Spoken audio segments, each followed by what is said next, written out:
Review of Arjun son of Vyjayanthi. స్ట్రైట్గా పాయింట్కి వచ్చేస్తా. కళ్యాణ్ రామ్ గారి నుంచి లాస్ట్ టైం వచ్చిన డెవిల్ మూవీ కమర్షియల్గా ఫెయిల్ అయినా కూడా రొటీన్ టైప్ మాత్రం అస్సలు ఉండదు. పర్సనల్గా నాకు బాగా నచ్చింది. ఈ డిజర్వ్స్ ఏ క్లీన్ హిట్. కొంచెం టైం తీసుకున్నా మళ్ళీ అలాంటి యూనిక్ కాన్సెప్ట్తో వస్తారనుకుంటే 1 year పైన వెయిట్ చేయించి ఇలాంటి రొటీన్ కమర్షియల్ మూవీతో వచ్చారు. ఇప్పుడే నా షో ఫినిష్ అయింది. ఇక చూసాక నాకైతే నచ్చలేదు మూవీ. హానెస్ట్లీ సే ట్రైలర్ చూసినప్పుడే ఇది వర్కౌట్ అవ్వదనిపించింది. ఆ అరుపులు, కేకలు, ఎగిరి దొంకడాలు, మధ్యలో తల్లి సెంటిమెంట్ నిరికిచ్చినట్టుగానే సినిమా కూడా అదే ప్యాటర్న్లో ఉంటుంది. నా వరకు మదర్ సెంటిమెంట్ అస్సలు వర్కౌట్ అవ్వలేదు.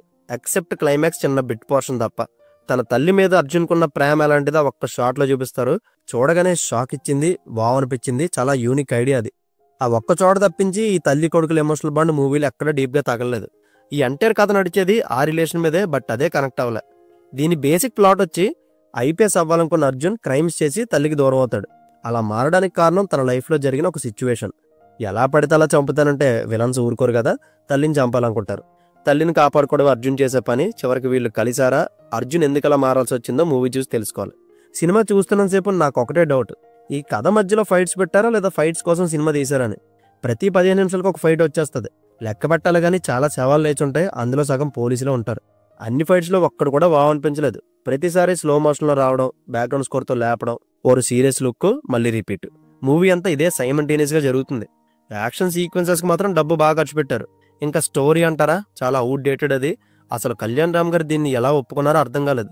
విజయశాంతి గారు మదర్ అనగానే కొత్తగా ఉంటుందని ఒప్పేసుకున్నారేమో. Very disappointed. అండ్ ఎవరు దీని గురించి మాట్లాడినా క్లైమాక్స్ 20 minutes మామూలుగా ఉండదు, ఎమోషనల్గా చంపేస్తుంది. ఆ ఎపిసోడే క్యాక్ అని చెప్తున్నారు. రాసి పెట్టుకోండి, ఆఖరిగా వచ్చే 20 నిమిషాలు మాత్రం థియేటర్లో కూర్చున్న ప్రతి ఒక్కళ్ళ కళ్ళల్లో నీళ్లు తిరగకపోతే. ఆ క్లైమాక్స్ కోసం అలా వెయిట్ చేస్తున్నా ఈలోపు సినిమా అయిపోయింది.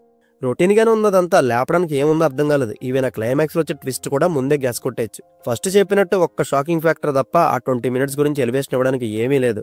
ఇంకా కొన్ని సీన్స్ అయితే ఓవర్ ద టాప్ వెళ్ళిపోయాయి. ఎస్పెషల్లీ ఆ క్లైమాక్స్ బోట్ సీన్. నేను మరీ అంత ఎదవలా కనపడుతున్నారా?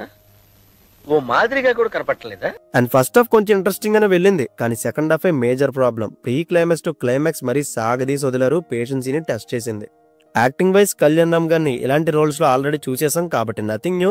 విజయశాంతి గారిని మాత్రం స్క్రీన్ మీద అప్పుడప్పుడు చూస్తాం కాబట్టి ఆమె ప్రెజెన్స్ కొత్తగా అనిపించింది. ఆ ఏజ్ లో ఎఫర్ట్స్ బాగా పెట్టారు ఆమె. Acting wise just okay. And heroine Saiee Manjrekar ఎందుకుందో తెలీదు, ఒక బ్యాక్గ్రౌండ్ ఆర్టిస్ట్ లో అనిపించింది. ఆమె వల్ల మూవీకి ఏ యూజ్ లేదు. అజనీష్ గారి సాంగ్స్ ఒక్కడు కూడా రిజిస్టర్ అవ్వలేదు. బ్యాక్గ్రౌండ్ స్కోర్ కొంచెం వర్కౌట్ అయింది. ప్రొడక్షన్ వాల్యూస్ మాత్రం బాగున్నాయి. సో చెప్పడానికి ఏమీ లేదు. కళ్యాణ్ రామ్ గారు ఇలాంటి కమర్షియల్ మూవీస్ నుంచి బయటకు వచ్చి కొత్త కాన్సెప్ట్స్ తో కొత్తగా ట్రై చేస్తే హ్యాపీగా ఫీల్ అవుతాం. అండ్ చూడాలనుకుంటే చూడండి, as your wish. Adult content ఏమీ ఉండదు. ఫైనల్ గా ఈ మూవీకి నేను ఇస్తున్న rating 2.5 out of 5. So see you in the next video. Take care friends, and thank you.